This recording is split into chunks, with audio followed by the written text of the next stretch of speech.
78 edificios dejó asentado Fray Bernardino de Sahagún, que integraban el centro ceremonial de Tenochtitlan, destacándose aquel que era el corazón del pueblo mexica Tenochca, y que representaba el centro de su cosmovisión.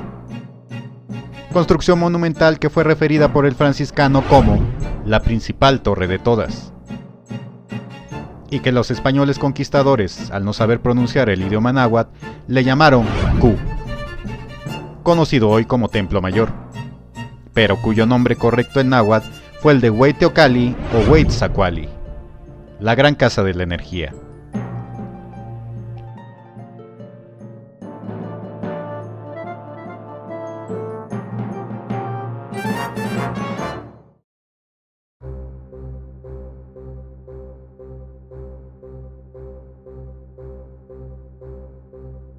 Las crónicas se pierden entre el evento histórico, la leyenda y el simbolismo al referir que la deidad titular mexica, Huitzilopochtli, ordenó a los entonces llamados aztecas el salir de su lugar de origen, Aztlan-Chicomostoc, para encontrar el lugar donde construirían, como dejó asentado Fray Diego Durán, una ciudad que sería reina y señora de todas las demás tierras. Durante su viaje de Aztlán a la nueva tierra, ocurrieron muchos sucesos que marcarían su futuro. Eventos que tendrían que ver con la divinidad que los guiaba y la propia familia de este, destacándose de esa familia dos de sus hermanas, Coyolxauhqui, de la cual ya hemos hablado en otras ocasiones, y su otra hermana mayor, la cual fue llamada Malinalxóchitl, nombre náhuatl que significa flor retorcida. Esta, durante la migración azteca-mexica, tuvo un hijo llamado Copil. Algunas versiones mencionan que Huitzilopochtli ordenó a los mexicas dejar abandonada a su hermana por practicar artes oscuras y brujería, amén de que su misión era diferente a la de Malinalxóchitl, ya que el oficio de este era la guerra. Obedeciéndolo, la abandonaron a ella y a los que la seguían mientras dormía, pero al despertar esta, se enfureció y narró lo ocurrido a su hijo Copil, quien juró matarlo por esa afrenta. Lógicamente se dio el choque entre Huitzilopochtli y su sobrino, saliendo victorioso el tío. Este arrancó su cabeza y la colocó en un lugar que era conocido entonces como Acopilco, palabra que fue deformada conforme el paso del tiempo, quedando como el actual Copilco en la Ciudad de México. Y para concluir, el tío abrió el pecho de su sobrino arrancándole el corazón, suceso que fue narrado de la siguiente forma.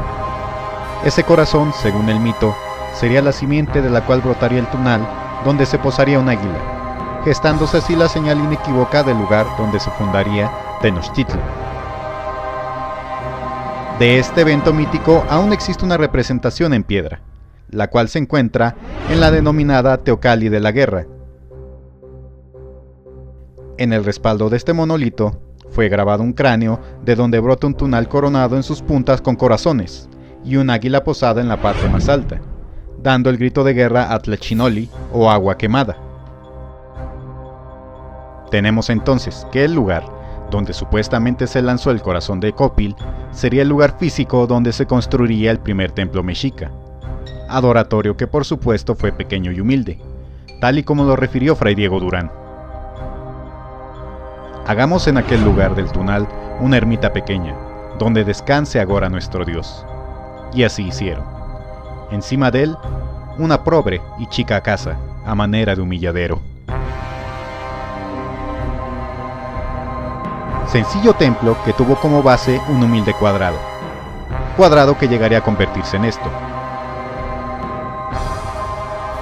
Claro, para ello tuvo que pasar un periodo de tiempo que corrió por lo menos del 1325 a 1519. Así no es como nos lo cuentan, creyendo que mágicamente y de un día al otro se dio la fundación de la gran ciudad de México Tenochtitlan y el poderío mexica. Pues para empezar, los mexicas no eran dueños de esa tierra, donde se habría sembrado el corazón de Copil. Pues Durán refirió que ese lugar era un terreno ajeno, y que estaba en la frontera de los señoríos de Azcapotzalco y de Texcoco. Así, esperen las siguientes dos partes de esta serie de videos del Templo Mayor. Suscríbanse al canal, nos vemos en la siguiente y gracias por su apoyo de parte de Alcu.